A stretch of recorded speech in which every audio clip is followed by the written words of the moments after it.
What's up, everybody? I am going live one more time. An impromptu live with the one. Well, I don't want to say the one, but with a group of guys that I have not only gotten to know as wrestlers, but also as good friends. I'll be bringing them on here shortly. It is the House of Bentley.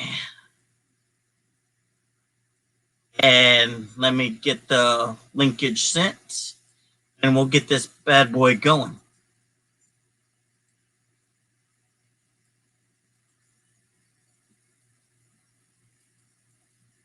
So, let's get this party started in just a second. Yeah.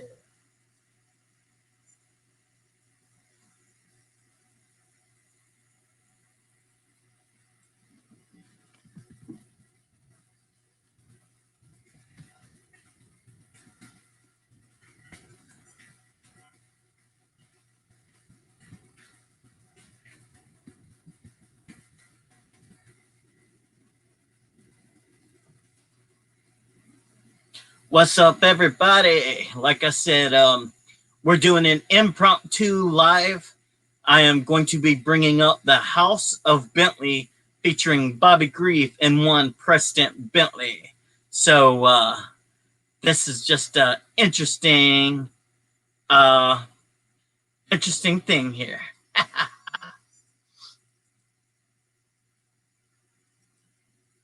Yeah, I'm getting it hooked up. Just give me one moment.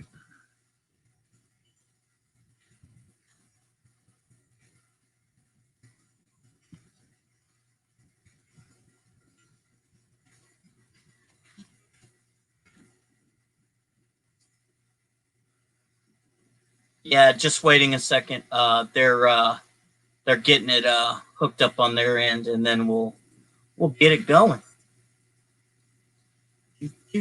Do. 2 for 1. This is gonna be a good night.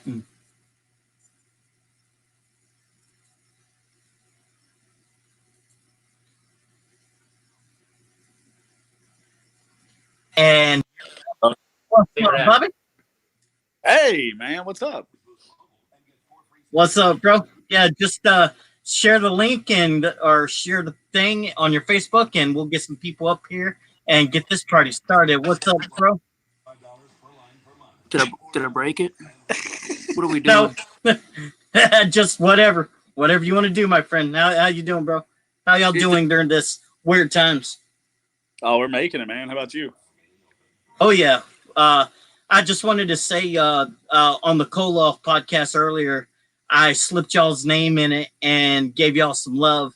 I was asking him about a potential group faction feud, and I brought up you guys specifically against Main Event.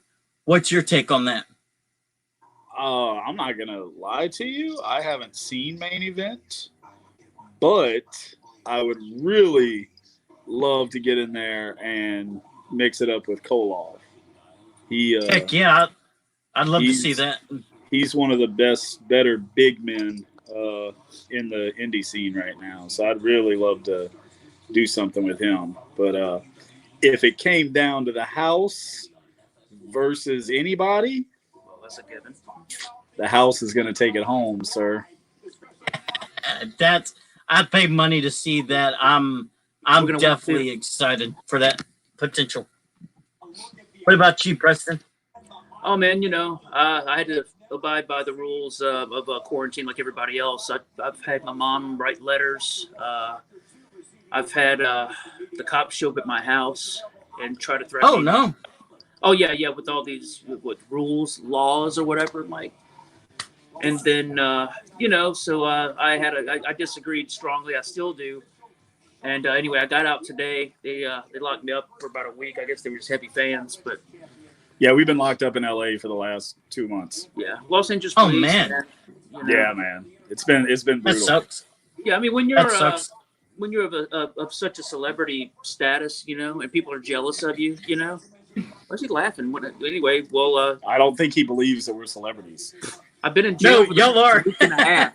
Believe me. I'm just laughing at how stupid the cops are. That's what I'm laughing at. Thank you. Thank you. Thank Finally. you. Yeah, yes, man. Somebody agrees. Honorary House member. That's why I've always liked you, man. I don't care what Spears says. How you been though, overall? You know. Yeah, I've been doing good. I'm an essential worker, and that stands for essentially slavery. Slavery. Hey, I'm great. I'm grateful to have a job. Joking aside, but yeah, it's been kind of rough and tough, but I'm making it, and yeah, I'm just anxious to get back to the shows. And once this whole thing is over, maybe not over, but relax, where we can travel. Yeah, steady. I want to come see you guys at a show and just get back to normal, or whatever normal is. Right. It'll be good to see everybody, man. It'll be good to see you again, man. Well, trust me, we're ready to perform again because it's been too long. This whole thing has just really been wild. I mean, you don't realize how much it's because I think it's the lack of not being in control. For me personally, like joking aside, it's because we're told we have to do a certain thing. It's not. You're not trying to be rebellious, but at the same time, it's like, no, why do we have to do this again? Because, in county outside of where we're at right now has a 9 o'clock curfew. I'm like, now what is that going to change as far as people spreading sickness during the day exactly? You understand what I'm saying? So it's like, you know, by 9 o'clock, we had to be inside 9 to 5 a.m. unless you are coming from your place of work with proof that you just got off of work, or else you get a $500 fine and possibly 6 months in jail. And I'm not kidding. Like, it's ridiculous. Yeah, man. Yeah. It's been crazy, man. That's a little way of controlling. Well, it's like, dude, you're okay. What is that going to do for people spreading disease during the day? That was my only logic. And it's silly. It really is. You know, I get it. It is. I'm shocked. I'm astounded, and not in a good way. Just the mentality of that's ludicrous, for lack of a better term. It's just ridiculous. I mean, you know, I get it. Yes, this sickness is very real and it's killed people, and I get it. But that's not hurricane. It's pointless. You know. And the really dumb thing to me, honestly, is the fact that they're telling us now to do stuff we should have been doing our whole lives. Wash your hands. Sure. You know, I mean, come on, man. Oh, wait. Oh, crap. Where's the CDC? I'm touching my face. Oh, my God. Yeah. You know, like, it's just, to me, it's just like you said, I actually know somebody whose mother ended up with it, and she was 84 years old. She was in a coma for at least 2 weeks, and she actually beat it. She actually just got to go home yesterday. So... You know, a lot of people who are actually dying of cancer or heart attacks or anything like that, a lot of these reports are such and such has passed away from COVID-19 from corona. I'm like, well, wait a minute. So you're going to lie to the public when that person was 92 years old or whatever? Or, I mean, one of the guys from Fountains of Wayne, one of my all-time favorite bands, the bassist passed away recently. Adam. He wrote That Thing You Do, the song on the movie That Thing You Do with Tom Hanks. Yep. In early mid-90s, and he wrote all those songs. Stacy's Mom was one of their biggest hits from Fountains of Wayne. But yeah, he passed away when I'm like, dude, really? And he was 54 years old. You know? Well, yeah, one thing, and I don't know if you've been following what I've been posting, and I only post what I post about it because I want people to understand the truth of what truly is going on. Is it a real virus? Yes. Does it affect people? Yes. But it's being made a mountain out of a molehill, and there are so many truths that are debunking the lies. But here's the catch, or catch 22. They are trying to censor the truth, call us conspiracy theorists. But you know what? I'm not going to stop sharing the truth, period, point blank. Yeah. Right. Yeah. Right. I mean, Right. when bird flu and Ebola and all this stuff, I mean, and plus the actual deaths from this ailment actually is allegedly very low in terms of the counts as far as people actually dying from coronavirus. You know what I mean? Compared to such as bird flu or swine flu or and all these other things that we had to just be on our heels for. You know what I mean? Exactly. I was Hey, listening to some hey, man. Not to like put a damper on the show, but let's move on to COVID-19. I'm with you because it's been. I'm done with it. I'm with you. I could go on and on and on, but yeah, I agree. Let's change the tires. Let's talk about wrestling, man. That's what we're here for. Let's talk about wrestling. Amen, bro. Our way. Thank you for reeling us in. Thank you for reeling us in. Yeah, man. I'm watching what y'all watching. Are we watching what I think we're watching? Otis and Braun. Otis is doing a pelvic thrust. Oh my! Ooh, come on, Bobby. Come on, do it, bro. That dude is hilarious. Yes, he is, and I'm happy that he won Money in the Bank, and he's going to cash it on the tag titles and not a singles title. No, for the record. Money in the Bank won Otis. Yes. Otis didn't choose it; it chose Otis. So my prediction for Money in the Bank, honestly, was that Otis was going to win.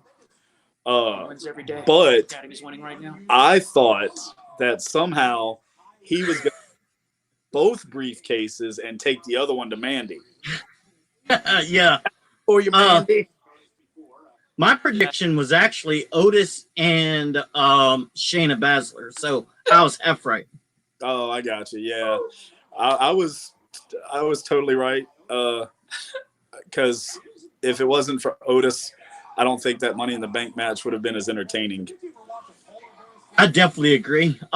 Speaking of getting on to wrestling, this is for you, Preston. You're an awesome manager of independent wrestlers, and speaking of managers, it's a dying art in wrestling these days. I agree. But what managers aside? Well, you could go ahead and say it, but aside from like Bobby the Brain Heenan and stuff, what appeals to you that you can channel in with the managers of old to help you perfect your craft? So, as far as heat seeking, I feel a lot of managers are the art of the manager. Yes, it's very much a dying art. I will say this. I look at a lot of them and it's an obvious act. If you want to, there we go. Some light on the subject. An obvious act. You got the over. Nice pun. Might want to turn that. Actually, yeah. Was it better like that? Yeah. Sorry. My light technician is there we go. Good. You're fired. Oh wait, you're rehired again. Yeah, my if I turn my light on, it'll really have a glare on the screen, so that's why I'm not turning my light on. So that's coming out of your paycheck. Okay, I'll take it out of Hannibal's. Just don't tell him anything. You work for me. We have a break. Right? First off, it's not even pig, it's salmon, and you look like a... If it wasn't... This is actually the house I'll of call Bobby. my mom right now. This is actually the house of Bobby, not Bentley, because I'm the reason it's over. Pudding. I like your armband, by the way. Oh, the armbands? What armbands? America. The red, white, and blue one. So, yeah, like Canada or something. So, the art of the manager, yes. Jim Cornette very much had that natural heat, okay? I think a lot of... I come out there and that's how I dress when I go out. I have a leather jacket or I had, the glasses or whatever like that. Being also a musician, okay. I feel that if I can go out there and be me, okay. And all right, Josh, whoops, at the same time, this guy, he's actually my twin brother. the one who everybody likes in the family, the one with the talent. So, but anyway, yeah, matching Misfits tattoos and everything, so why nobody can tell us apart. But the thing is, feel that if you watch Bobby the Brain or you watch Paul Heyman is, I mean, hey, okay, whatever, I'm a bark for him. The guy's a genius. Okay, when it comes to the business, I've been a pro wrestling fan since as far back as my memory goes, and I studied the business. Very much growing up on Mid-South Wrestling, okay, as far as, taking the old school approach, but actually getting the new school, whereas Jim Cornette is pretty much anti most of the new school stuff. So I don't really relate to him in that way, or I try not to come across that way. But if I can mix some of my old heroes, such as having the knowledge of Paul Heyman, okay, and having the if I could be the spoiled little jerk, that Jim Cornette is, you know what I mean? Because hey, I love my mom, So I mean, if you take a bunch of the heroes while still being the rock star that I am at the same time, then you're not really lying about it, So all I can do is go out there and be the greatest manager in the history of pro wrestling. Whoops. So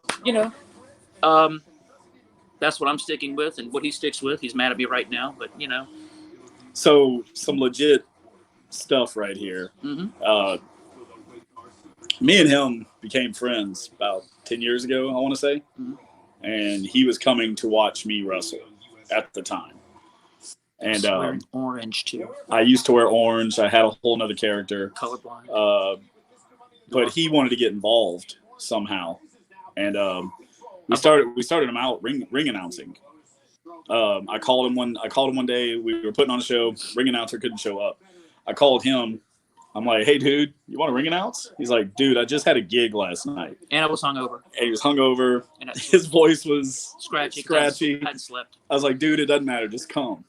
And then when he actually got to come, and I think we lost him.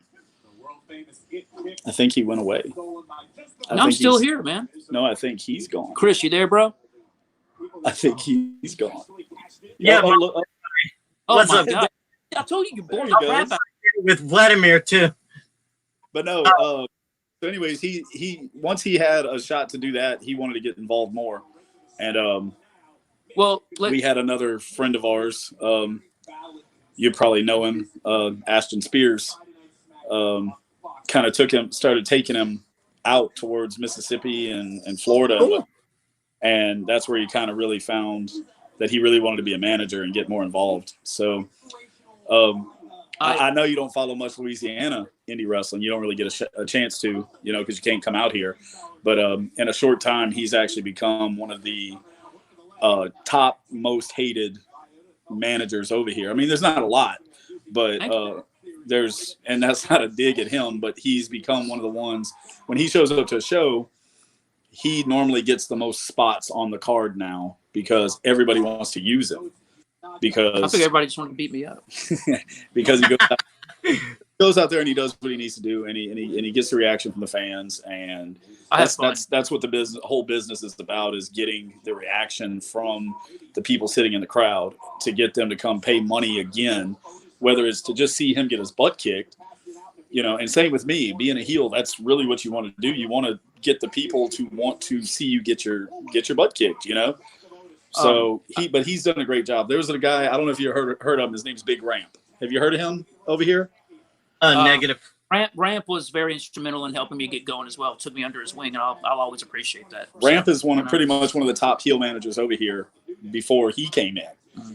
And they worked together outside of everything. And I mean, it's not just because we're friends, but he's actually gotten to that point where Ramp was. When Ramp came out, people just hated him. He said that, not me. No. But he boosted himself up there to where he's becoming that guy. Like, I don't know if you saw my match I posted a few months ago where I went against Dave, my tag team partner. Yeah, I saw that. Okay, so I don't know if you saw the ending where he got beat up by Dave. He got lucky. Yeah, I saw that. The crowd went nuts for that. And the thing is that's not because of anything we did. That's because of what he does. That they got that. I mean, you watch it. You go to shows. You're a fan. You know how it is. But Oh, exactly. that's just me building him up to just cut him down in a little while. Yeah. So I'll say this. Right at the knees. The 5 minutes that I'd forgotten whenever at the end of the match that if the stipulation was that Bobby were to lose, David gets 5 minutes in the ring with me. Well, I had forgotten about this. So, I'm like, well, let me take my jacket off and everything like that. And so it was really cool. But one of my favorite spots, if you go look at any of the pictures on my Facebook, I think it might be my profile, so on the Preston account, because what other account would I have? Right. You could see the spot laying right, face was like smushed in because I told him to lay it in. He laid it in. No, yeah. As long as it looked, hey, it looked great, man. But I was, it was really cool. I'll say this about Ramp. Ramp, look, man, when he first met me, okay, he could have been a complete jerk and said, "Who's this kid, coming in and, we got another manager, whatever." But he was total pro. Kenneth, on a personal level, is an awesome guy. So he took me under his wing, and I'll always appreciate it. So it's always cool working with him, So he's been a real pro about it, and I really appreciate that. So very helpful, very, very helpful. He's done nothing but help. That's pretty awesome. I want to get connected with him. I'd like to watch his work and stuff like that. But like I told Koloff, I met y'all through Hannibal, and just as I told Koloff, I see the same thing in you guys. You put a lot of effort into your craft in this art. And when I first saw you at APW last year, I think it was, my mind's foggy, but I saw that talent in you as a manager, and I saw the talent in you, Bobby, as a wrestler. You just have that niche, that it factor. And that's why, even though y'all are heels, I support y'all 100% because, like I told Koloff, to me, it doesn't matter if they're heels, baby faces, or whatever. If you do your job and you show the passion and you show the fans that you're invested, which you guys do, you got my heart right there. And I've just been a fan of y'all since, whether I'm booing y'all or cheering y'all. It's just me. That's just how it is. I was like, why would you cheer us? No, because I want to. I want to throw this in as far as Hannibal. I knew Hannibal. I mean, better part of 2 decades. Well, probably 16, 17 years. But I kind of half joked years ago when he was breaking the business, how I said, "Man, it's a shame that my touring schedule doesn't allow it, or else I'll be your manager." Ha ha. Fast forward roughly a decade later. Yeah. So I wanted to break in with him. I just my touring schedule at the time didn't allow it. But man, it's funny how things work out. So, but it's really cool how it all worked out. Meeting him, and for the longest time, I didn't want to get involved in the business because you hear these nightmare stories, and I didn't know if I was going to be accepted. You got another market into the business. Oh, okay, you want to be a wrestler, or you want to be, and so it just that was my. I thought everybody was an Ole Anderson or a Buzz Sawyer, if that makes any sense. And definitely makes sense. So out of respect for the business, I didn't want to get involved for the longest time, and so it when that door opened, it was, I was forever grateful for it. You know what I mean? So, because you come in, you're just not a jerk, and you respect the business more importantly, and the people in it than kosherness. Oh, definitely 100%. See, get like I told y'all before. I told Hannibal and I told others back prior to getting back into going to wrestling shows last year. Back in, I think it was March, give or take. I used to go to wrestling shows with my brother and dad who passed away all the time. But when they passed away, it's kind of like a part of that took that out of me. But when I started going back to shows regularly last March, it's like it's reinvigorated in me. And I can't say nothing right now on the record, but I'm working on some things that I'm actually going to kind of sort of get into the business along the ilk of you, Preston. And when this COVID is over, I'm going to get my feet wet in it, and it's going to be awesome. Yeah, man. Well, this is going to be, I've been doing this now for 10 years. I'm glad to hear that, by the way. My grandfather got me into it. who's no longer here.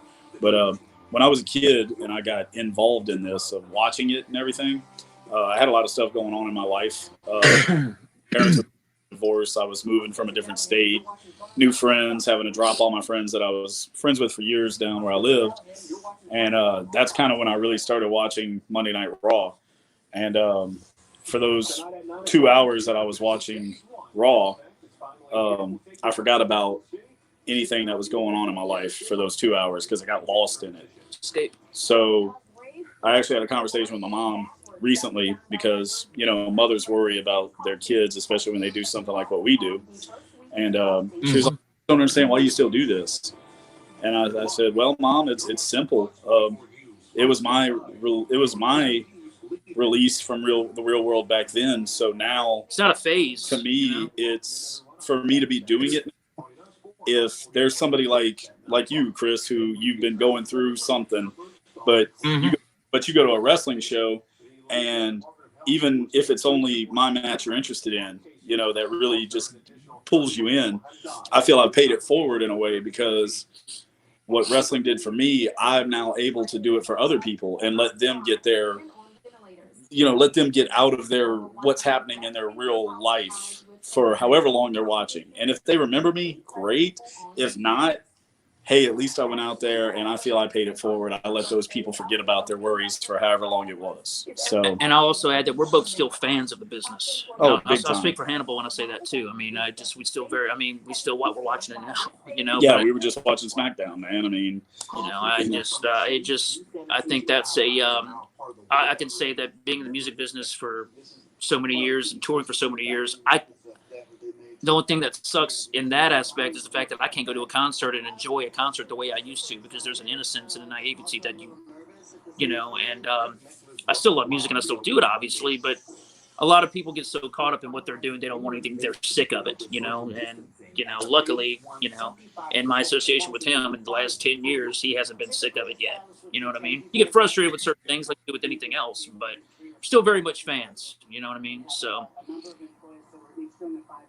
And that actually shows in what y'all do that y'all are not only passionate about what y'all doing, being fans of it, it shows in y'all's performances. And what you said, Bobby, it rings true to my heart because I got into wrestling back in 1988. I was going on 4 years old by my grandmother and my uncle. They're both going on, but wrestling was a family thing for us. Most people have Sunday dinners. Well, we had wrestling. yeah. And when they passed on, and then my dad passed on, and my brother passed on, and others in my family that passed on, wrestling was our bonding thing. Getting into it as a fan, going to shows, watching on TV, whatever, that, like you said, it's an escape to drown out what's really going on. And it's therapeutic, if you want to say it that way. Yeah, definitely. It was therapeutic for me. It's actually still very therapeutic for me whenever I do get to go wrestle, you know, because even though the fans may have something that they're trying to be distracted from, all of us have personal issues, and it distracts me from even what's going on in my life currently when I go out there and perform, because I'm going out there I literally I get paid to go out there and wear tight spandex and call other people fat. And, you know, I tell you, man, there's nothing better. Like, I really understand why some of these guys who do this, you know, multiple times a week all year, why they get so addicted to it and they don't want an injury or something to tell them when it's time, because just knowing that you can't go out there and do this anymore, like, granted, we're not done, but COVID has really, you know, it's taken it away from us for right now, you know? Yeah. But we're going to be able to come back. And anyways, I just see how guys get addicted to it, because it's a rush, man. Whenever your music hits and you're behind that curtain and you know, like, it's gotten to the point where people recognize my theme music, you know? So wherever I'm at, they already know. Oh man, here comes Bobby. You know, Nice. the ring announcer doesn't even have to say my name. They hear the music and they're like, here they come. You know, and there's towns we go to where they love us. There's towns we go to where they hate us. There's towns we go to that they don't even care. They're just getting entertained. You know, and that's been my thing. Like, I'm not the greatest in-ring worker, but I get a reaction. Depending on what your definition of worker is, and that's another argument. But you're a great worker. You're actually a great worker. But when I say that, I mean, like, as far as like some guys that are like technical and they know all this stuff, I've got my power stuff. I know how to do certain moves. I know how to get stuff over, and I know how to get a reaction. But there was this one guy named Terry Bollea. Now, he wasn't exactly.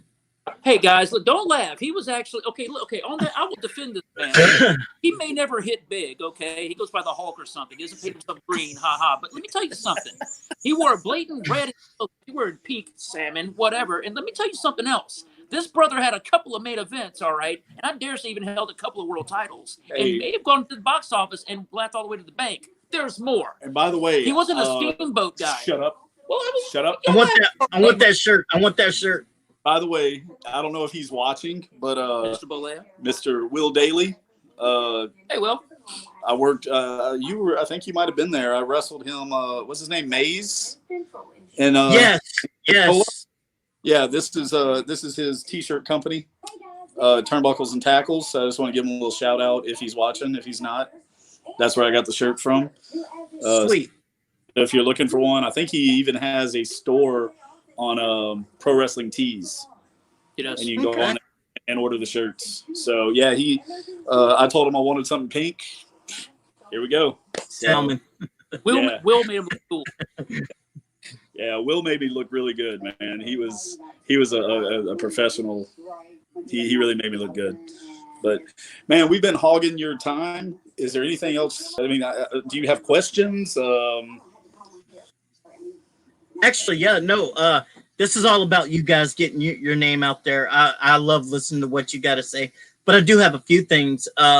Before I ask a few questions, I just want to touch on what Preston just said, and that's Terry Bollea and you specifically, Bobby. You don't have to be a catch-as-catch can in the ring technical genius. It's how you work a crowd. It's how you tell a story. I'd much rather have a match that tells a story from bell to bell than 50,000 moonsaults, acai moonsaults, drop kicks and whatever, and they kick out at 2 when in a regular believable match, they should be dead. You know what I mean?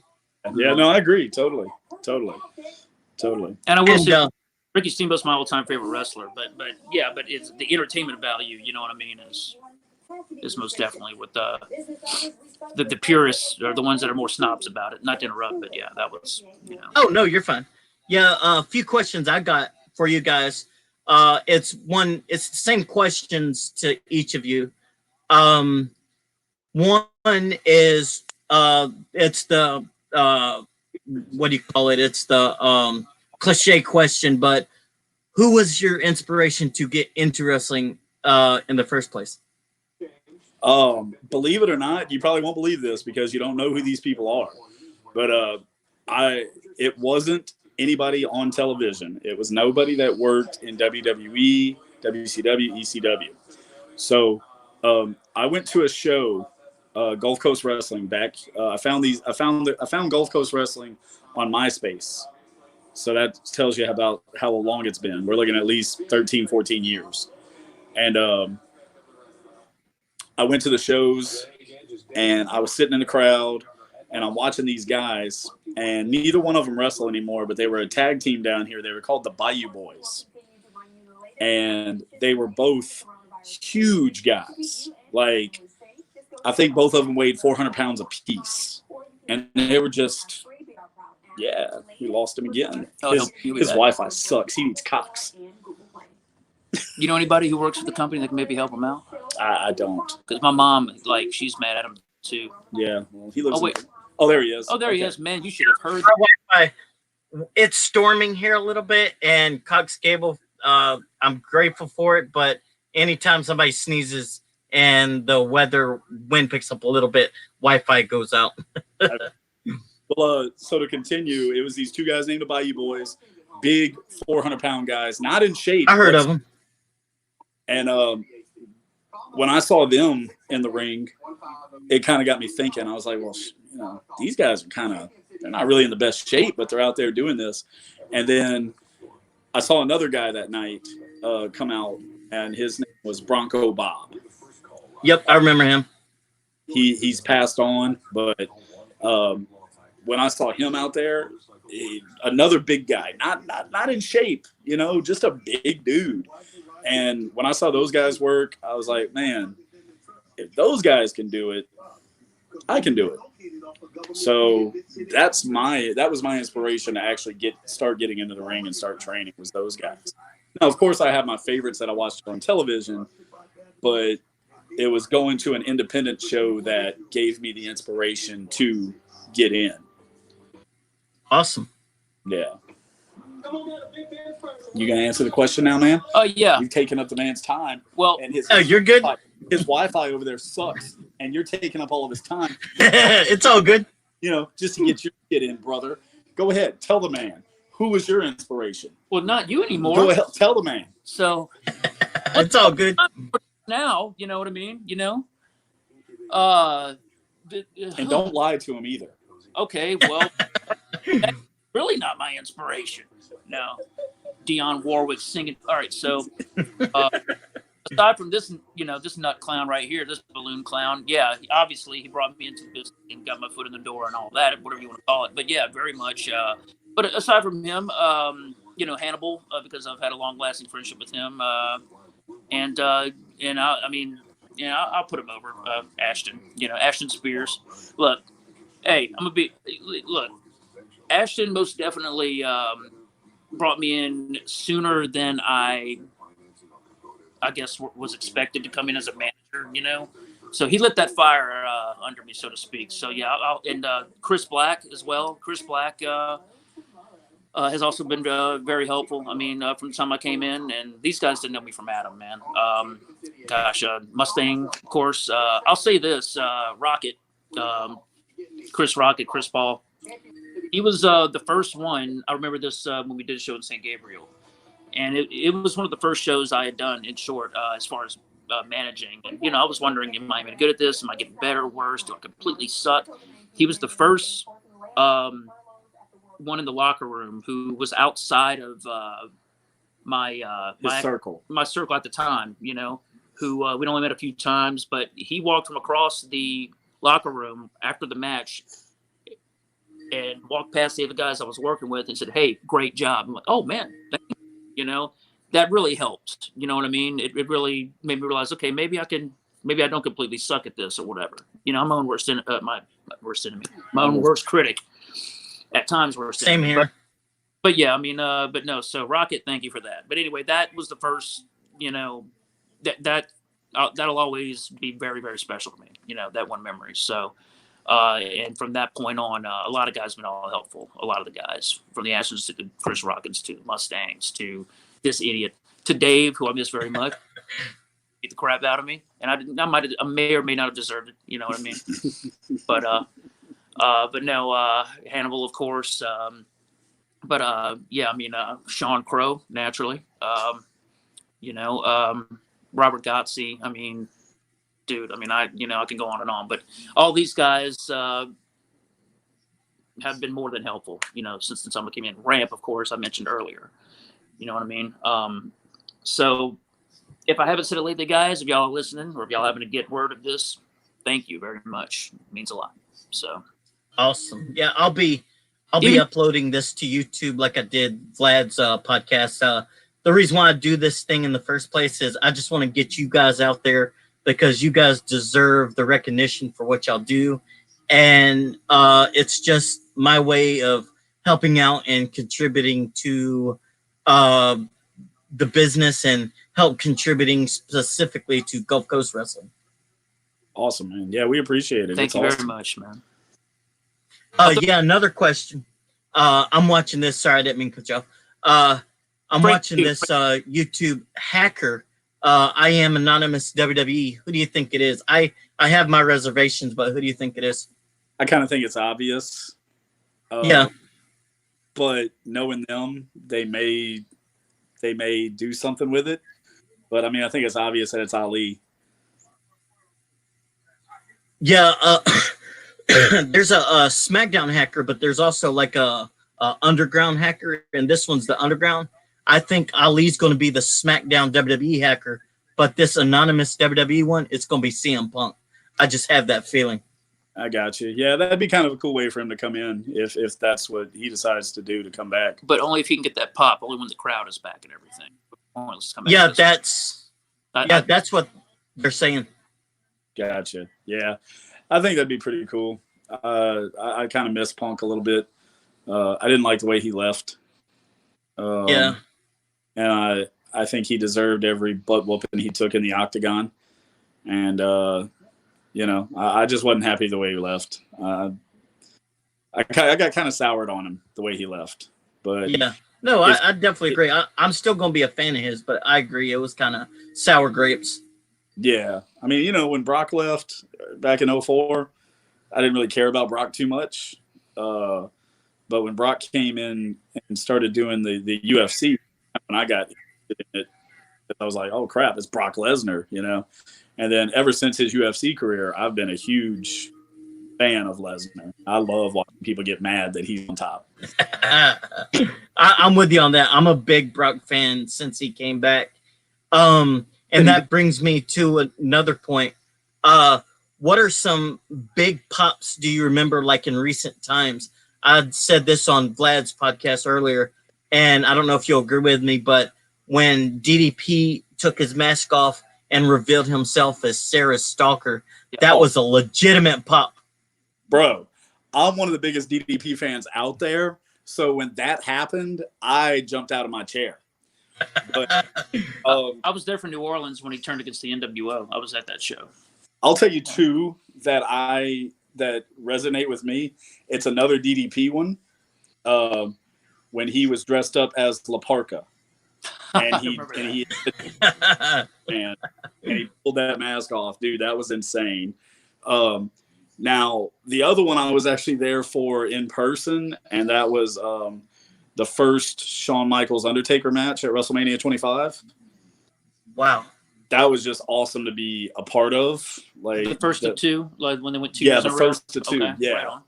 Yeah, and another, like, I'm trying to think. It's in my head, man. It's in my head.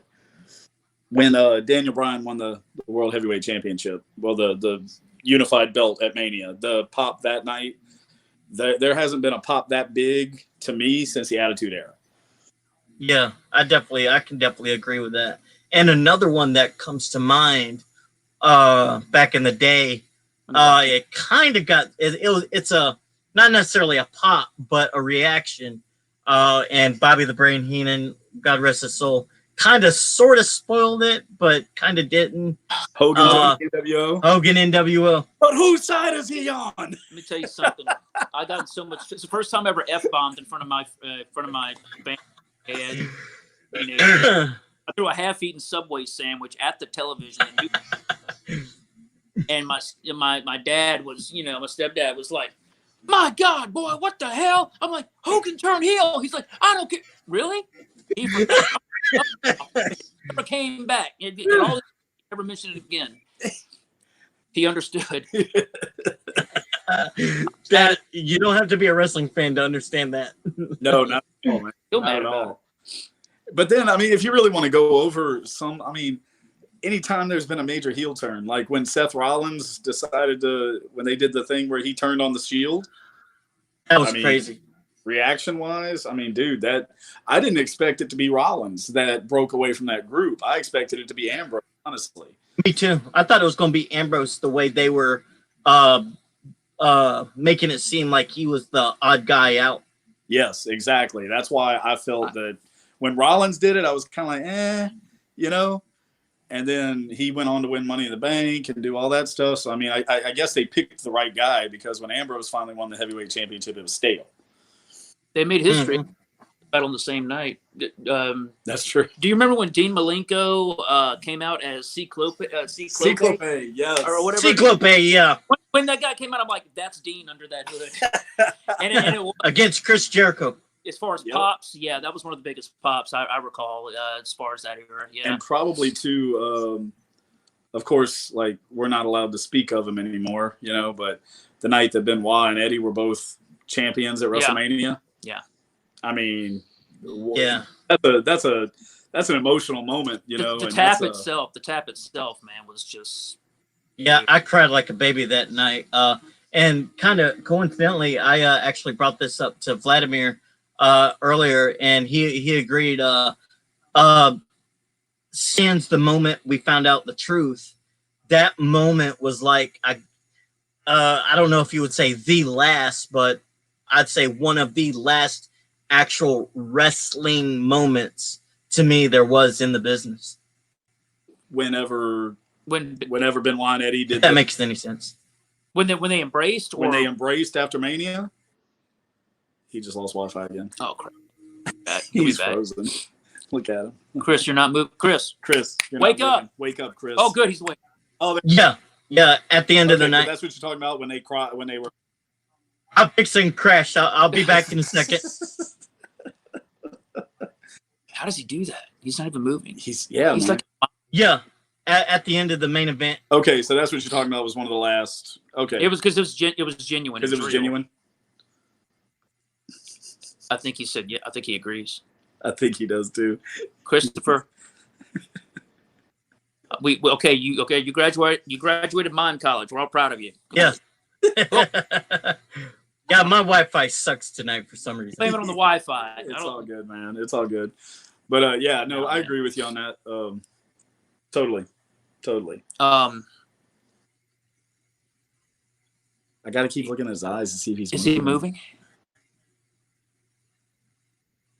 Chris, he's adjusting his glasses. Okay. They're straight. They're good, buddy. They're good. Yeah. There we go. Yeah, my Wi-Fi. I'll be back on in a second. Glasses. I know a guy that works for Cox, just so you know. Yeah. Dude's an idiot too.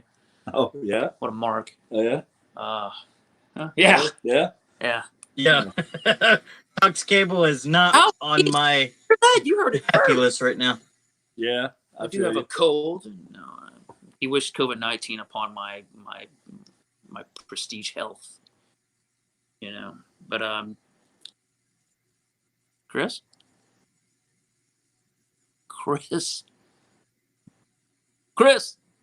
boo.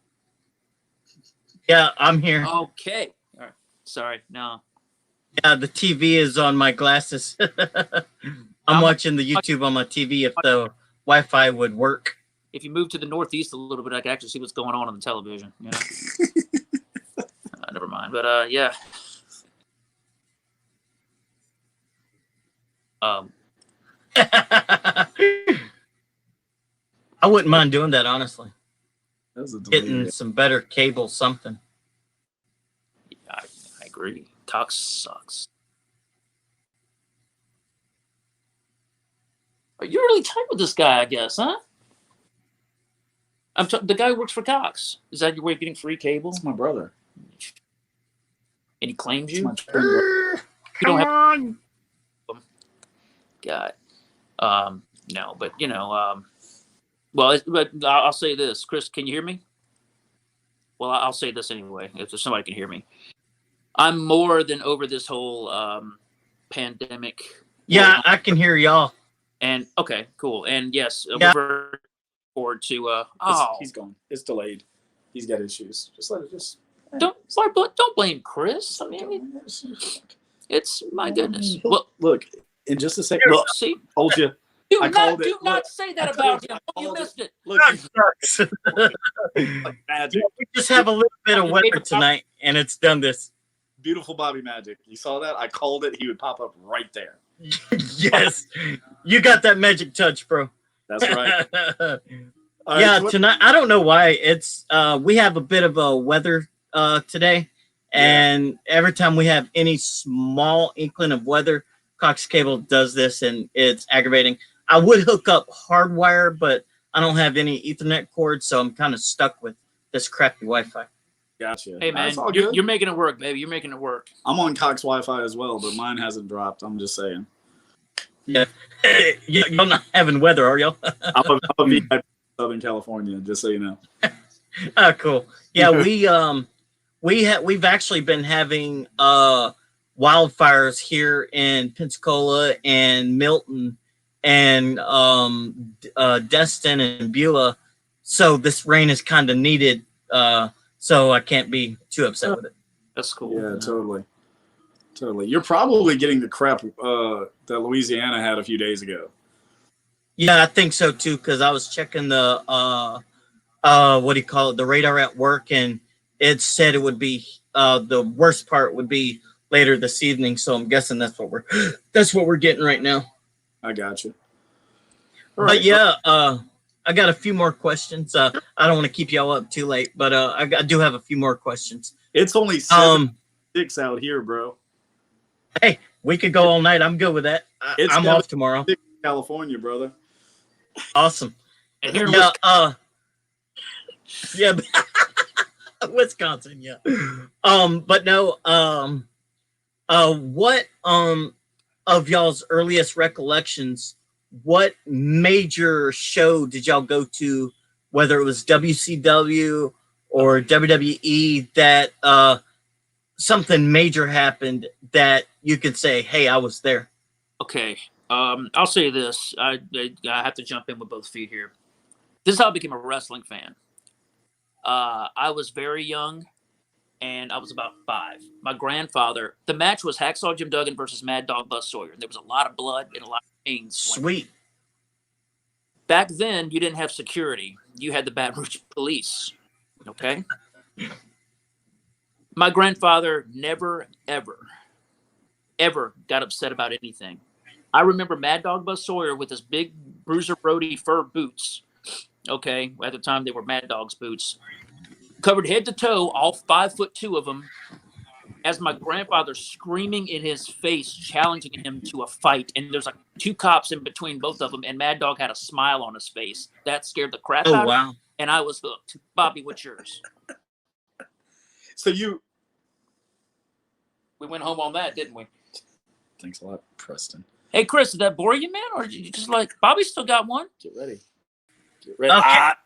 They all. The sweat is getting on my nerves. No, that was the conclusion of it right there. So you said, you're asking what events we went to where it was something big happened where we could say we were there. Yeah. Let me think. Few of them. In my childhood, not much because I didn't get to go to a lot of shows when I was growing up. Probably around high school age, I was there whenever Lita and Stephanie McMahon main evented Raw in Lafayette, Louisiana for the women's championship. Wow, cool. I was also there for that first Shawn Michaels and Undertaker match, which to me, that was just awesome because the crowd going back and forth, you know. And man, I'm trying to think. There's something else I've been there for, like a big deal. I'm trying to think of it though. I could think the DDP and NWO thing was mine off the top of my head. But. I was there the night that John Cena declared the chain gang. Oh. In New Orleans. Wow, that's crazy. Yeah, that was the night he declared the fans the chain gang. That's when he had the spinning U.S. title. So he hadn't reached, WWE championship yet. And so, that was cool. Should I tell the Paul Heyman story when I discovered that the phone with Road Warrior Hawk? Well, he's saying something big that was big for me. Yeah, as far as hey, big to you. Yeah, that you were there for, like Paul Heyman, if you're listening. I don't know who you were talking to, although there were no batteries in your phone, my friend. Zach Moore's phone. I'm 10 years old. He throws the phone in. Rikishi wasn't Rikishi at the time. Road Warrior Hawk intercepts it, smokes him for it, throws it up in the air, lays right. Paul Heyman jerks it out of my hand. And I didn't say there's no batteries. My God, it's fake. No. Who is this talking to? I like that. I like that. Yeah. I actually have one that that it was pretty infamous. I don't know how infamous it was at the time, but as I gotten older and in the wrestling, it became infamous. The infamous show where Sandman dropped trowel in the middle of the show. I was there. That's a Tuesday, awesome. man. That's awesome. I was a kid and I was shocked and dismayed, but I was there. It actually happened here in Pensacola at the Bayfront Auditorium, and I was like, I blocked it out of my head, so I don't remember in full detail, but I was there. Or November to Remember, New Orleans, the ECW. Yeah, that was one of the few I took. That's awesome, though. Oh, yeah. I was there for the 2001 Royal Rumble in New Orleans. So I got to see Chris Jericho versus Chris Benoit in a ladder match for the Intercontinental title. Wow, that was a fantastic match. I was at the first WWF event to ever come to Louisiana to run on Bill Watts's territory. I was at the first one for that. I saw Jesse Ventura and Hillbilly Jim. I saw the governor wrestle, So. Yeah, I've been to those, Chris. Like, it's hard to remember these things. I went to a lot of Monday Night Raws. I went to only ever went to one Monday night, and it was in New Orleans at the Superdome.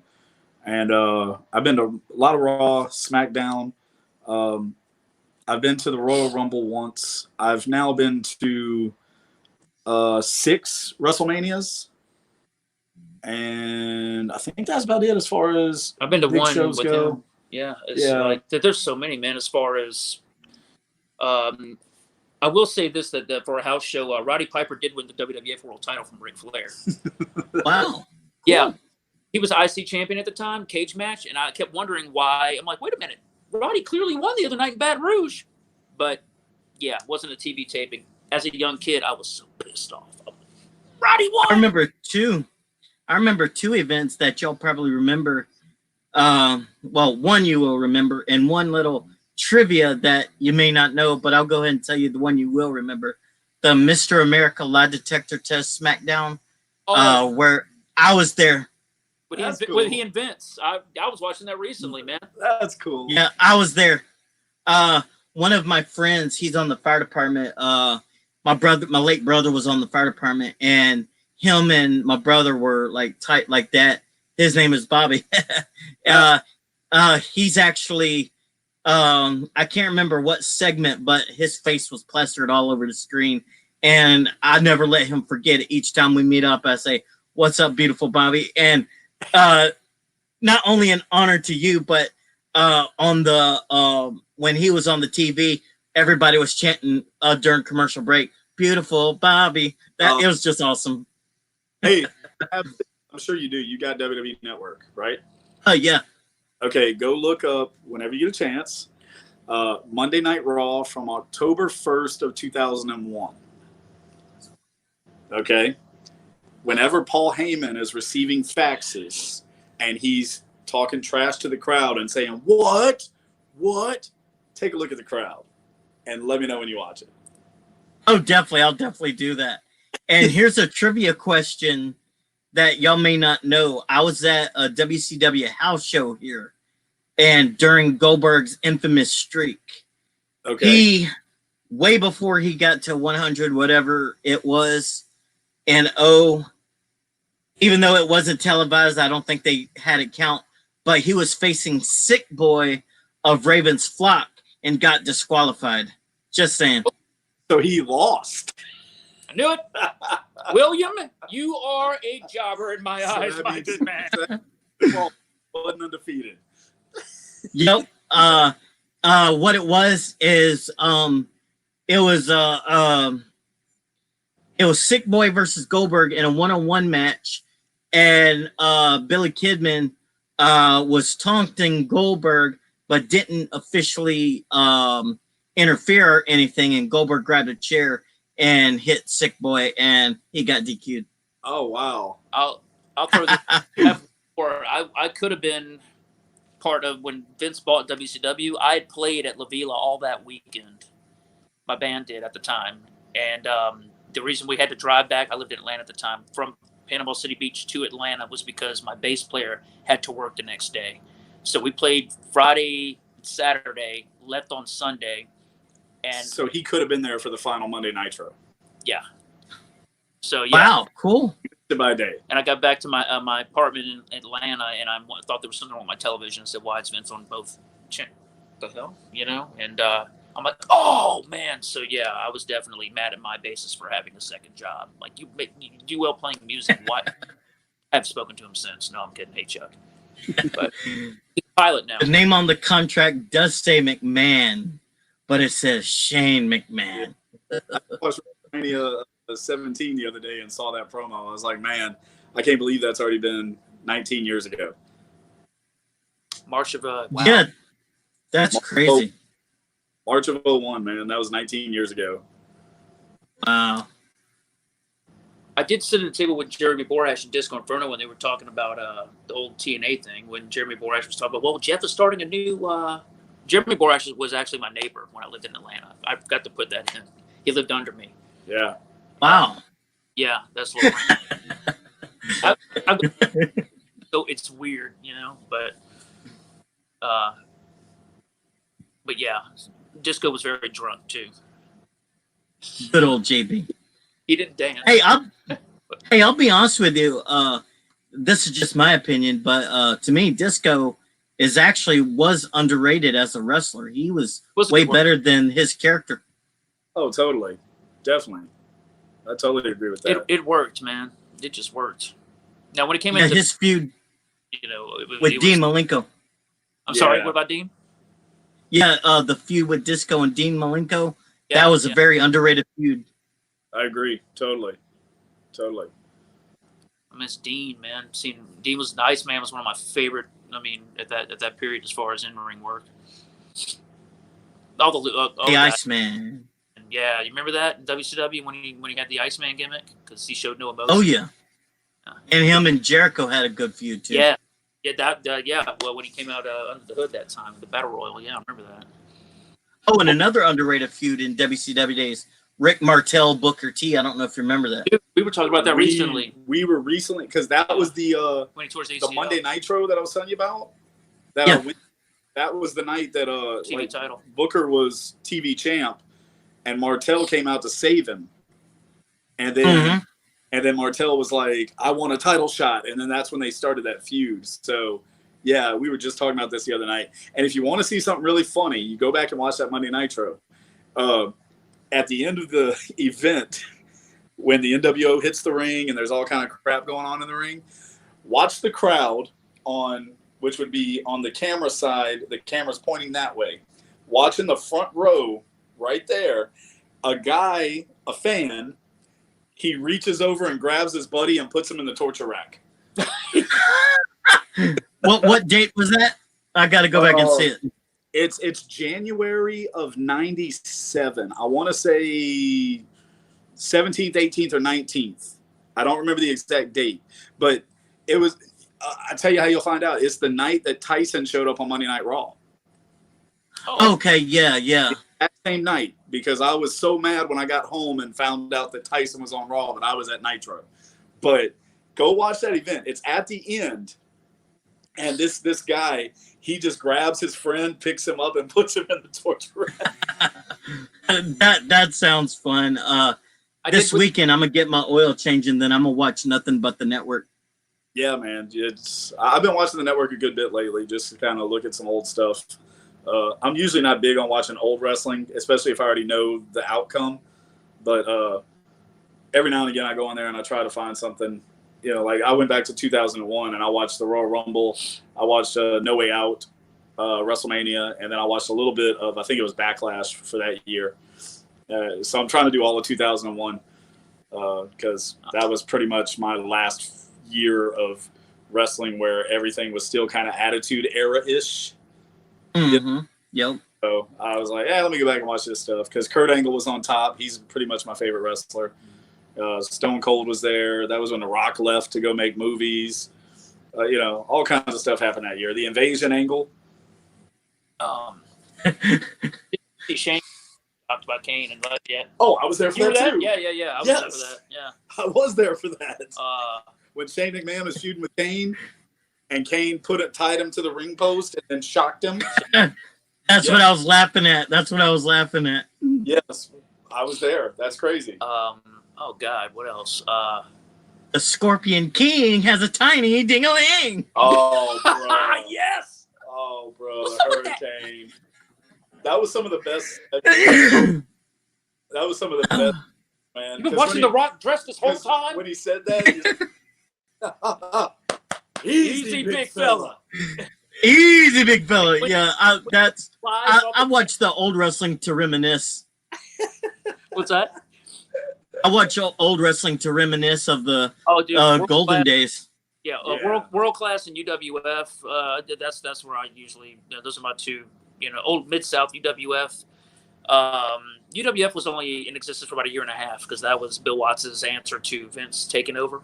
But no, it's pretty much it's Mid-South. I'd say from late 70s. Well, mainly from like 83 to 87.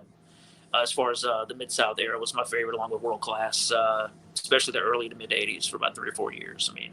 But I was a Kerry Von Erich mark growing up, but meeting him, he was the IC champion when I saw him in Baton Rouge against Dino Bravo. And all I remember is when he showed up at the building, he had his big Oakleys.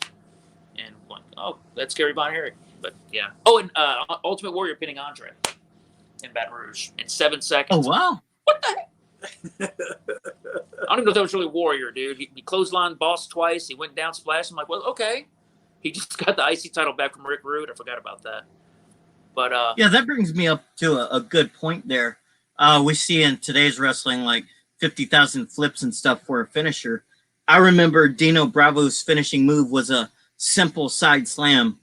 What do you think about the art of simple finishing moves, finishing matches?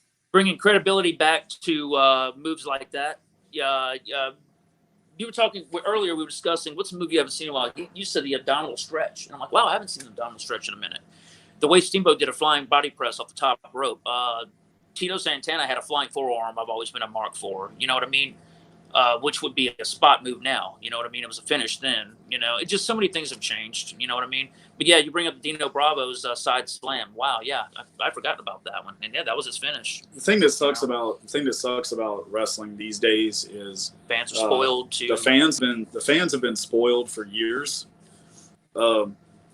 They always have to expect more out of each match. The card no longer builds like it's supposed to, because you're not supposed to see. Matter of fact, Kevin Nash talked about this one time. Somebody on the lower card finished a match with a power bomb. Well, that was Kevin Nash's finish. So if this guy's getting up from it or something like that, it takes away the credibility when you see it later. Mm-hmm. Granted, Kevin Nash is a bigger guy, but the cards no longer build anymore. You don't have your little curtain jerk match where it's just supposed to get the crowd up. You don't, the card was supposed to build to the main event. And you shouldn't see anything in the main event that you saw in the first match. And that doesn't happen anymore. Man, you're talking about simple finishing moves. The DDT. You didn't get it from used Jake's. To be one of the deadliest moves in pro wrestling. You know why? Because when Jake hit it, you didn't get up. The match was done. Yeah. There's no more finishers in pro wrestling. Arn Anderson's look better, but finishers have been devalued because like I'm talking about fans being spoiled. You watch a WWE event now in the last claw. And I'll tell you, I've been watching WWE since 1994. Around 98ish, when that Attitude Era kicked in, you didn't see just one finishing move in a match. And even on Monday Night Raw, you were seeing 2 or 3 finishes have to be hit. And, if you want somebody's move to be believable, then it should be one and done. It should be over with. It's a finisher. It should be the last move of the match. And the guy who's doing that move, nobody else should do. Nobody should do a variation of it. It should be that guy's move. Whenever he hits it, however the move is, when he picks him up, people know that the match is over with. You know, I mean, how many matches have we seen with John Cena doing five FUs and 2 whatever that submission hold that he decided to do? Look at WrestleMania from this year. Both of your world title matches were nothing but finishers. Brock and McIntyre, you had what, 3 F5s and a German by Brock, and then and then 3 Claymore kicks by McIntyre, and the match was done. With Goldberg and Strowman, you had what was it, 4 spears, and then 4 power slams, and the match was done. It's just, I think it's bad. How many curb stumps did it take for Bray Wyatt to finally die? Right, with the Fiend against Seth Rollins. 12-11. Yeah, exactly. I mean, so that actually pissed me off. To answer your question, I hate it. I wish that they could bring back easy finishing moves again, you know, because even back in the day when Shawn Michaels tuned up the band and he hit it, you knew that match was over with. Chris Adams did it better. Sorry, world. Did it better. And when back when Foley was doing the when he came in as Mankind and he was doing the Mandible Claw, that move was dreaded because they were making after somebody had it done to them. You know, they were like coughing up blood and stuff like that. They were out. It was like they were paralyzed. It did. Bart Gunn was paralyzed from it. You didn't see it? See what it did to him? But it's been the common thing now in wrestling where just you have to see constant, you know, multiple finishers, and it doesn't make it a finisher anymore. Yeah, I'll tell you why I brought that up. When you brought up Dino Bravo, I'll tell you why I brought that up. Back before he passed away, you'll probably remember this name, Bobby. Ken Lucas. He was a old school wrestler based in the Pensacola area. He wrestled Ric Flair, Gino Hernandez, and others like that. Well, he used to have a booth at the flea market here in Pensacola, and I used to talk wrestling with him. And at that time, it was at the height of the Attitude Era. And don't get me wrong, I love the Attitude Era, don't get me wrong. But me and him had these conversations, and he told me, and it stuck with me to this day. I like the Attitude Era. I like the action and stuff, don't get me wrong. But what Ken told me was what wrestling lacked then, and specifically more lacks now, is 2 things: longevity and storytelling. Yep. And less is more, simplistic booking. Well, but you know what, too? That's another thing. Like I was telling him just a little while ago, I have enjoyed watching these empty arena shows because I don't have fans trashing everything WWE's doing, you know, in person. But, you know, a lot of that is Vince McMahon's fault, just being honest here. The fans get upset at a storyline and that it's not developing quick enough. Nobody has the attention span they used to have back then. So now, and this just gets on my everlasting nerve. Out of spite. Yeah. Every time somebody comes up from NXT, the fans automatically want him to be champion. Yeah. Think about back in the day. How many guys are there that never won the world championship? Yep. Great wrestlers, great workers. Jake Roberts, Ted DiBiase, Scott Hall never won a championship. You know, there's a lot of guys, Mr. Perfect, you know, that never won the world title. And then now you turn on TV and you watch an episode of SmackDown or an episode of Raw. Every man who walks down the ramp, former world champion. But your whole roster is made up of former world champions. And one guy's a champ. How many times was Ric Flair over a course of 2 or 3 decades achieved 16 world titles, and John Cena acquired how many? John Cena was like a 16-time champ. Let's see, he won his first one in 2004. The first 5 were like within just a couple of years, right? Yeah. I mean,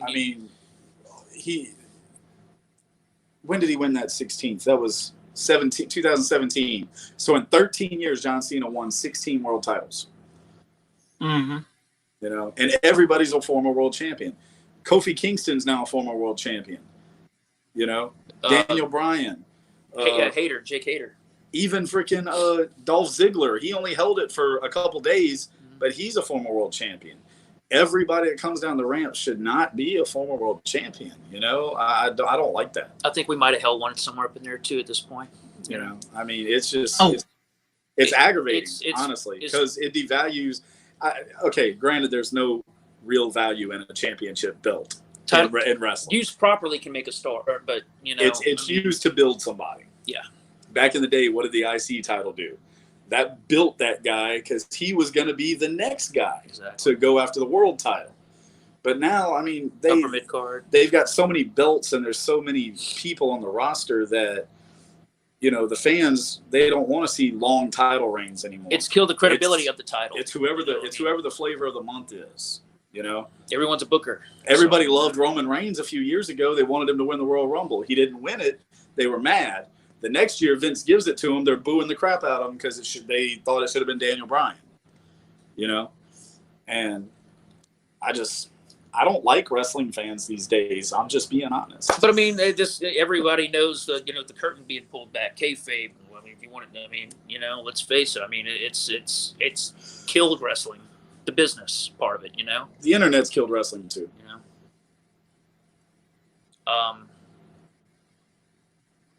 but exactly, I agree wholeheartedly with that. It's like JT Wentworth. It's my money, and I want it now, and that's what it's kind of like with their attention span nowadays. Mm-hmm. Think about it. People don't have to wait for anything anymore. You can communicate with somebody through a text message instantly.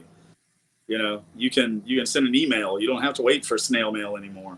You know, it's just the way of the world, but I don't like it. You had to wait until your selfies were developed, you know, at Eckert's. Yeah, I used to develop pictures. I used to take pictures at a wrestling event. Yeah. Well, who wants to hear about it? I mean, geez, you know, he rolled out. I mean, you know, well, Chris, I'll tell you what, I'll get him back. When I took selfies, they actually got the pictures, you know, developed very quickly. Here we go. Say this. Come back for that. The magic point. That's right.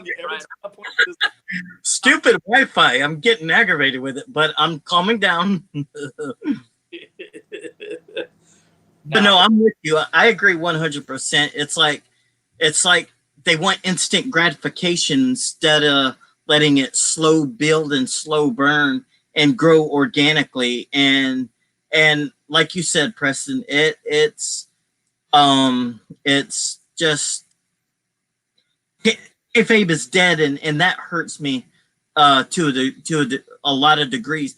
Now, like I said before, I like cheering for heels or booing faces or whatever, but I don't mean that from like an inside aspect. I just do it because I like what I like, regardless if it's heels or faces. But that's not like insider terms. That's just me as a fan. Right. And to me, kayfabe deep in my heart is still alive, and that's how I watch wrestling, from a kayfabe point of view. But like you said, it's gone. Really have. I mean, I mean, we still watch it for a reason, obviously. You know what I mean? Suspense of disbelief. But I mean, yeah, it's very much. I'll tell you what I did here in our hometown. I'm with you though. I tried hard to work the people in this town. You've probably never seen this guy work, but his name is Wild Thing. He wrestles over here. But we were really good friends. We trained together actually, and come here, buddy. The night that I decided that it was time for me to turn heel and become Beautiful Bobby, because I was getting bored with my previous gimmick. I did it in my hometown. I wanted to turn heel here, so we went out of our way to hide what we were going to do. Because at the time, me and him, we were the hometown guys, so we were the tag champs together. And just to sell it, I went to my doctor's office and I checked in on Facebook at my doctor's office. I didn't go in, but I checked in, and I had people messaging me like crazy. They're like, "Dude, are you okay? Like, what happened?" And I even had my wife involved on it. People were coming. She was working the ticket door. People were walking in and they're like, "Hey, is he okay? What happened?" And she was like, "Yeah, he hurt himself at work, blah, blah, blah." And I showed up on crutches and a ankle brace. And that was the night that I became Beautiful Bobby. I turned on Wild Thing in my hometown. I had people, they were yelling at me because I turned on that dude. And that was something I prided myself on because I didn't just let the cat out of the bag. I tried to work it. And you don't see a lot of guys try to do that anymore. You know? Yeah, I love it like that. It's like I said earlier, it's simplistic, it's back to basics, and you never see it coming. And that's what I just like about today, especially the internet wrestling community. And that's they want to know what's happening. Just watch the daggum show. Don't read into the spoilers, because I don't. I want to be entertained. I want to be surprised. Hey, I can't lie. There was a little before I broke into wrestling. There was a time there where I was one of those that sat there and read the spoilers and knew what was happening and all that stuff. We can admit to it, though. But yeah, me too. At one point. But what it did for me is it killed the show because no more element of surprise. Whenever it happened, I'm like, oh yeah, I read about that. I knew that was about to happen. You know. Yeah, that's why I stopped. And I've stopped totally. I even had a friend earlier this year. Another one of my favorite wrestlers is Edge. So he was telling me, he's like, hey man, I heard Edge is coming back. I'm like, dude, don't tell me about stuff like that. He's like, oh, I thought you were in on that. I'm like, no. I don't want to know what's going to happen. I wanted to be surprised when Edge showed up. And the reason is I was a big fan of him. We're going to go back to a question you had just a little while ago. I was there for Edge's last match. Nice. I was at WrestleMania 27 when he beat Alberto Del Rio. I think because that was his last actual match. He was building up for another match, like I guess at the next pay-per-view. It's going to be a ladder match. Because he retired as champion. And that's ended up being Christian against Alberto Del Rio. Yep. I think the last time I was really surprised was when The Rock came back the first time around in 2010 or 2011. Because he got on Vince's private jet. And yeah, I freaked, dude. That was the last time I was really surprised as far as... I think it was 10. Yeah. Another time that really popped me like crazy because I decided not to read about it. So when Kurt Angle left WWE, it was in 2006, I want to say it was. I was almost in tears because Kurt Angle was not going to be on wrestling anymore. So I used to watch TNA as well. And the night that they announced Kurt Angle was coming to TNA, oh, dude, I jumped out of my chair. I was going nuts. They were showing the video with the American flag and then doing the shoot wrestling in the ring. Oh, bro. Like shoot. I went nuts. Yeah, I can remember two moments kind of like that. One was this was about the time I stopped reading spoilers. Was the night that Rock and Hulk Hogan for WrestleMania 19. How about you go one-on-one with the Great One? Oh, yeah. That was 18, actually. Chicago. Oh, 18? That was 18. Oh, okay. In Canada. But the Raw was in Chicago. Yeah. That was in Canada. Oh, okay, yeah. Yeah, Skydome Curse, as they call it, since Hogan never won a match. Because that's when the crowd started chanting for Hogan, and he ended up going back to the red and yellow instead of sticking with the NWO. Oh yeah, definitely. Now I remember. Yeah, it was WrestleMania 18. Yep. Because my favorite band performed at that WrestleMania, Drowning Pool. Oh, I love Drowning Pool. That's a good group. Fun fact for you. So you see these two guys right here? All right. He actually was on a tour about 6-7 years ago with a band that was opening for Drowning Pool. This was so he got 04. He got to play with Drowning Pool on stage. And last summer, I went and saw Drowning Pool. They're my favorite band ever. I've seen them in concert 15 times. And last summer, I went to a show in Shreveport, Louisiana. And I was in the front. I know every word to every song they've ever sang. And when they were getting ready to sing Bodies, which is their, most popular song, they pulled me out of the crowd and I got to get on stage and I got to sing Bodies with Drowning Pool on stage. So, wow, that is cool. Both of these guys have done something musically with Drowning Pool. Side little extra, the night he turned heel, okay? quote unquote, it's the same night I was on stage with Drowning Pool. I wanted to be where he was. He wanted to be at my show where I was. Yeah. The night of that show, he was in Louisiana touring. In Crowley, Louisiana. And we were in Plaquemine, which is around Baton Rouge. And I wanted to be at the Drowning Pool concert. He wanted to be at the wrestling show. Yeah. So the night I became Bobby, he was on stage performing. Being a pissed off Preston. A pissed off soon to be Preston. Yeah, the other one, it just completely brain farted out of my head. Once it comes back to my head, I'll say the second one. But that's what I miss in wrestling, the element of surprises. And nowadays, I have to force myself to stay away from the rumors and stuff because I want to be surprised versus knowing. Oh, totally. Totally. I agree. Big time. Oh, it just popped in my head. It was the Thunder the Thursday night before Hogan and Goldberg on Raw. They announced it. J.J. Dillon announced it on Thunder that Thursday for that following Monday. Nice. That's cool, man. That's awesome. You know what would have been cooler is if you were in the Georgia Dome that Monday night. I know, right? That would have been awesome. Because DDP and Karl Malone got involved. what was the Thunder where DDP where Sting hooked DDP up? No, Macho Man. I'm sorry.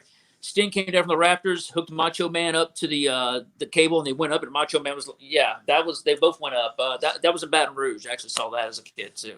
Yes. I think it was before Uncensored that year. I think. So Macho Man and Sting were just sitting up in the catwalk on a couch waiting for everybody to leave. Yeah, about 30 of us waited down there, and there they were. This like 20 minutes later. It was myself, James Bowie, Joseph Jordan, hi guys, and Dave Hernandez actually was there too, but I wasn't there with him. But yeah, very much, man. I just remember being so blown away by like Macho Man was so bald in lights. That's right, bias, man. And Macho he was actually shorter than I thought too. I'm not knocking him, but Randy Savage was actually a little bit taller than me. I was like, oh wow. Wow, madness. I thought he was tall. Well, because he's madness, But yeah, snap into a Slim Jim. Or down here, magic time. I tap into it, and that's all I got to say about it.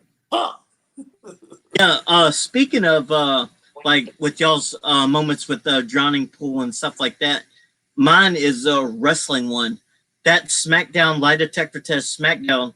That was before my brother passed away. We actually, I didn't get a autograph or anything, but the conversation will last a lifetime. Me and my brother waited for all the wrestlers to leave the entrance tunnel from Pensacola Civic Center. I refuse to call it Bay Center, but that's a different story. Eddie Guerrero, that was when Chavo got hurt, and he teamed with Tajiri for the interim to face World Greatest Tag Team. Well, me and my brother had a solid 15-minute conversation with Eddie Guerrero. Really? And I cherish that forever. I didn't get an autograph or anything, but that conversation will last a lifetime. That steals it, man. Definitely. That's 15. I mean, dude, that's really cool, actually. That's awesome. Yeah. And he was an awesome guy. That was just when he really was finally over the hump and getting his life back in order from his drug addiction and stuff. We talked a little bit about wrestling, but we actually talked more about his change in life and giving his life to Christ and all that. And cool. He, like I said, that's a memory nothing or no one will take away from me. And that means more to me than any autograph or anything like that. Yeah, definitely, man. That's genuine awesome. moment, dude. That's awesome. That is. That's bad. And speaking of World's Greatest Tag Team, when they were World's Greatest Tag Team / Team Angle, I had this conversation with some friends of mine. I want to get y'all's take on it. At that time, they were like the modern day Steiner Brothers meets Road Warriors, just the just the pure talent and pure They were legit. what they. Yeah. Yeah. Very much Steiner's. Pretty much nailed it with that. And that time, actually, 2003, that was actually a good year for WWE. And I think y'all agree with this. I wanted to mention it to Vladimir, but the name just escaped me. But to me, one of the most underrated talents that didn't get a chance to fully meet his potential was Sean O'Hare. I totally agree with that. Definitely. Rest in peace, Sean. Yeah. He was man. He was there with Piper in 03. Piper was his heater, I guess, at the time. And I remember that, man. Sean. Mark Jentrak, side note, was actually in Randy's place in. Oh gosh, I'm brain farting. In Evolution. Evolution. Then you go back and you can see him, but and then Randy. Was it Randy or was it Batista? It was Batista. Batista. I'm sorry, I was wrong. Yeah, he was in Batista's spot, the spot that Batista eventually came in and did. So it would have been, Trips, Nate, Randy, and Jentrak, But yeah, wow. Sean O'Hare was awesome. He had the main event look, if I've ever seen one. But yeah, but for whatever reason, it didn't work out. But yeah, Sean O'Hare was awesome. If anything, for his look. Oh, wow, yeah. I don't mean to change the tone, but I kind of brought it up to Vladimir too, and he gave his honest take on it. I want to get y'all's. The Dark Side of the Ring has been a critically acclaimed series on Viceland. I want to get y'all's takes on just the whole nine. I like it from a different fan's perspective, but it really gives you chills of the dark side of it. Oh, big time, man. The first one I saw was the Von Erichs, and it wasn't anything that I didn't already know, but it, how many tragic, documentaries you're going to see based on the Von Erich tragedy. Recently, the Herb Abrams, which made me laugh. I mean, it was sad, but that little dude was this tall, and he was coked out of his mind, and he get color, and I will say this though, he was doing the villain promoter thing before Bischoff and McMahon was doing it. I will give him credit for like 90, 91. So he was way ahead of himself in that. But yeah, all of them have been awesome. I love the show, man. I was happy when I found out that they signed on a season 2, and that season 2 was going to be longer than the first season. And I'm kind of upset that season 2 is already over with, with this coming episode Tuesday night about Owen Hart, which I really can't wait to watch, the Owen Hart episode. Same here. The Chris Benoit episode I was waiting for as soon as I do it. I think my favorite episode this season so far has been New Jack, because I didn't know a lot about New Jack. I didn't watch a lot of him, and I didn't know about the mass transit incident. I had no clue about all that. But that dude got away with more attempted murder than anybody that's probably on death row right now. And we were talking, it's funny you bring this up because we were talking about it. The Dave Schultz episode, The Slap Heard Around the World. Does that feel fake to you? Always seen the clip. Bro. I had always seen the clip on YouTube, but I never knew that was John Stossel from 2020. Oh, wow. I didn't know that. No, I didn't know that. And then the Brawl for All one was pretty cool. It made me hate hate Russo even more, because Russo put that together just to try to mess with JBL, because JBL. That's the only one I haven't seen yet. Yeah, that one's pretty decent, but I like it because you get people like Jim Cornette on there, and listening to Jim Cornette rant about some of that stuff. Dr. Death. Dr. Death's career never recovered from that. Right. I'm a Dr. Death mark, And I do like that this year they have Chris Jericho narrating it. I like it. I hope they continue with it. I'm sure it's getting the viewership. I hope it keeps going, because it's cool to have stuff like that for us wrestling nerds to be able to watch. Yes. Some of the stuff, like he's a facts guy, so like he can tell you something that happened. He can tell you the date and everything. But like I had no clue that Bruiser Brody was murdered in a locker room in Puerto Rico. I had no clue Dino Bravo was assassinated. you know, like there's a lot of stuff I just did not know because a lot of those guys were before my time of me getting in. I'm old. I always heard of Bruiser Brody. I always heard of Dino Bravo, but I never watched them. So I've learned a lot of stuff, you know, about watching it that I wouldn't have known otherwise. Macho Man was good. The Macho Man and Elizabeth, basically the same one. Yeah. But that was one of the newest one that's out is probably my favorite. Road Warrior Hawk. I've watched Road Warrior Hawk, UWF, and Herb Abrams, and the New Jack one. I think all in 1 week. You know, so Wow, that's cool. Bravo as well. Yes, I watched 4 in a week. You know what I mean? But they're consistent and they're making them for a reason. People want to see them. So I mean, you know, but yeah, the Herb Abrams was the most entertaining for me personally because you know it's just sad. But Yeah, I like to me the Benoit one and the Bruiser Brody. Each of those really struck a chord. Yeah. The first one that got me was Bruiser Brody because I had heard about what had happened, but to see what actually happened, that just it's like it take a wrench and just in the gut. Right. And the Benoit, that came out of, no offense, Randy Orton, but that came out of nowhere. And to see when they showed that him crying when Eddie died, I mean, I cried like a baby. I'm not going to lie. I cried like a baby. If you didn't cry in that episode, you have no heart.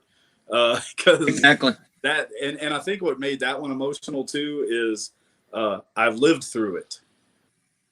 You know, some of these other stories I didn't live through, but that one I lived through. Happened while you were a fan. Yeah. I was a wrestling fan when that happened. You know what I mean?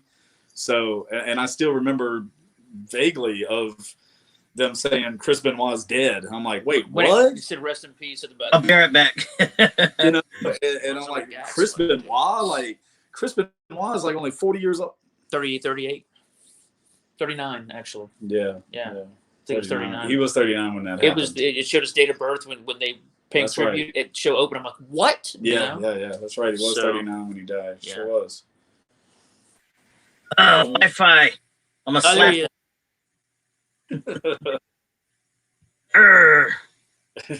Yeah, like I said, it like I said, the second one that got me in the Benoit episode was when David and I think his aunt, towards the end of the second episode, when David was about to just collapse and she comes over and hugs him, and Chris Jericho was the one who intertwined it. That hit home to me because when I dealt with something like that personally. Chavo Guerrero came and hugged him. Yeah. Chavo. Okay, yeah. Chavo and his aunt, Nancy. Yeah. Yeah, no, I thought that was cool too that Jericho was the one that kind of orchestrated them getting back into each other's lives. I thought that was really cool. But yeah, I think it's a great series. I really hope it continues. I really do. I hope it goes on. Even if it doesn't, we've got some really great episodes that they've done, you know? So, no, I love it. I think it's a great show. I think it was really. Yeah, I love it. It's awesome. They asked Benoit's son. He said, "Who from the WWE has contacted you since?" He said, "Just Jericho and Chavo. Screw everybody else. They were the only two guys who reached out." Yeah. You know? Yeah, that's what hurts me. I mean, it's obvious. I'm not saying it's right. I'm just saying the reason why it's obvious because he looks too much like his dad. But I think it's bogus that they won't give him a legitimate shot because from what I've heard from him and seen of him in the ring here and there, he's actually a really talented kid. Yeah, I've heard he works for The Office. I've heard that, but I don't know. This isn't the last. Yeah, I don't know. But just something that caught my attention. But yeah, I don't know. Might be BS. I'm not sure. But yeah, no. Both these kids work for the company too. Yep. Well, his youngest. But yeah, Dewey works for him in The Office, and of course King Dewey. his daughter was trying to wrestle. Yeah, because she was sitting on me in that bar in my cousin's bar. And what do you keep laughing? She is hot. But I took a picture with her because she wanted one. But you know. Anyway, I'll show you. She's beautiful. She's beautiful. Thing in my ear. He kept pulling me away. Here we gotta go. I'm like, you gotta go, brother. anyway, that was during Mania, and I told her I had things to do, but her loss, I guess. Well, Mr. Chris, do you have anything else for us, man? That's pretty much about it. All I can think of off the top of my head. I just want to. It's good seeing you overall, is what I meant. Yeah, so. Definitely. Yeah, I just want to thank y'all for taking the time, and I can't wait to see you guys in person and mark out and enjoy the shows. Yeah. Oh yeah, man! It'll be sooner than later. We'll yes. Be back there. We'll be back, man. Don't worry about it. That's the greatest thing about what we do is always going to be there. Yep. So we'll be back out in front of y'all soon, and I can't wait. I really can't. We need at least each front row to be filled up with more Chris's, and I'm dead serious about that. As far as so you're. I'll be there. Like I said, I will happily work it through my work schedule. Because with this COVID, they don't want us working on weekends anymore, which is fine with me because I don't want to work weekends anyway. And once the shows start opening up, I'm going to take more road trips, and I'm going to, like I said, my goal with this podcast is I'm doing it for you. I'm not doing it for me. I'm doing it for you guys. I want to get you guys out. I want to get Gulf Coast wrestling out because to me, and yes, I'm going to say this biasly, Gulf Coast wrestling needs to be mainstream because I agree. I see a lot of better wrestling in the Gulf Coast than mainstream. Oh, dude, from Texas to Florida, man. Texas is loaded with talent. Louisiana is loaded with talent. Mississippi. I've never been to Alabama to wrestle, but Florida, man, they got some. Yeah, I've met nothing but talent on the Gulf Coast, man. They've got a lot of people, so yeah, definitely. There's some great guys out there. So I agree, man. We're probably not a knock on anybody else, but I wrestled in New Jersey a year ago. Cool. And those guys, I mean, it was cool up there, but just watching the show, I can see the difference in the way they do stuff compared to the way we do it down here. We lay it in a little bit more. We're a little bit more snug. No offense, Andrew Anderson, if you end up watching that. Wrestling for life, baby. Sorry. Yeah, man. Yeah, I'll be putting this on the YouTube channel later. Okay. And anything y'all want to share, promote, the floor is y'all's. Whatever y'all want to get out there, whether it be music, whether it be wrestling, just whatever. Nah, man. Just if anybody does watch and you've missed pro wrestling, like whenever it's time for us to get back out there, if you've missed it, prove it. Buy those tickets. Come watch us. Because some of these guys that wrestle, man, it's all they do. And, not all of us have jobs outside of pro wrestling. There's literally guys that they wrestle every weekend. And the only way they can make money is if you buy tickets and go to the show. So for those guys that actually, that's what they do, man, make it worth their time, dude. Like, fill those buildings up, you go out there. I mean, $5-10, it's not going to kill you to spend $5 or $10, buy a t-shirt. If the t-shirt's too much, man, buy whatever else they're selling. Just support the guys. Support indie pro wrestling. Because any company, all companies. Because if there's no independent pro wrestling, there's no mainstream pro wrestling. Mm-hmm, exactly. Because right now, currently, the WWE roster is made of a ton of guys who started right here on the indies. Yep. And exactly. And a lot of the older guys that have been on television, guess where they end back up after their run is over? On the indies. Kicking my butt. I mean, so yeah, that's my main thing. It's like, you haven't been able to see it, so support it when it comes back. If you've never supported indie wrestling, this is the time. Like when this comes back, because there's gonna be a ton of shows. It. As soon as wrestlers can find places to work, and the restrictions allow it, they're going to be there. And some guys take very long road trips to wrestle for not a lot of money. So, if you really enjoy it, you really love it, pay that money, go watch it. Indie show is unlike any other because there's a lot more. You're a lot closer to the wrestlers. You get to meet the wrestlers. Every indie show. I've never seen an indie show where you don't get to meet the wrestlers. You don't get to meet the wrestlers in WWE, you know. And you never know if you meet a guy on an indie show. You never know. You might be watching WWE one day, and that guy pops up, and you can pull up a picture on your cell phone and say, "I met that guy before he made it big." You know. I mean, you never know. I mean, you never know. Just support it, man. It can't survive if it doesn't have the support. You can still meet a WWE superstar. It's going to cost you a few $100 though. Right. You know. But yes, interact. So, that's my main thing, man. Just support it. It'll be back. It's never going away. But you know, the indie level is a lot harder to make money. So support it. Tell your friends. Even if a person hasn't watched wrestling in years, bring them to an indie show. They'll start watching wrestling again. You know, wrestling is at its biggest boom period that it's been in 20 years. So keep that going. You know. Yeah. So that's about it, man. I appreciate you doing this for us. I think it's really cool to because I mean you're out in Florida, you know, and I don't know how many people subscribe to you or whatever, but I mean if somebody in Wisconsin all of a sudden sees us, you know, let me check out this beautiful Bobby and Preston Bentley. I mean, shit, that's cool. Just to know somebody that's not in our local area is checking us out. So no, I appreciate it. And we've been wanting to do this. We've been talking about it for a while, so I'm glad we finally got to. And we've taken up an hour and 47 minutes of each other's time tonight to do this. So, I mean, you know, what's not to love? But what's better than talking pro wrestling? Chris, I'm going to say this, and you'll see I'm about to roll. Hey, let me be right back, and then we'll close it off. let me be right back, and then we'll close it off. Cool. Are you listening, Chris? He said, "Let him be right back." Oh, okay. His Wi-Fi just died again. Yeah. Oh, okay. Cool.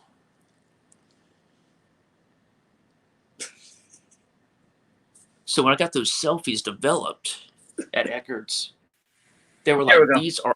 There he is. Chris, you there? Wi-Fi be damned. I got yeah, you. I'm here. Wi-Fi be.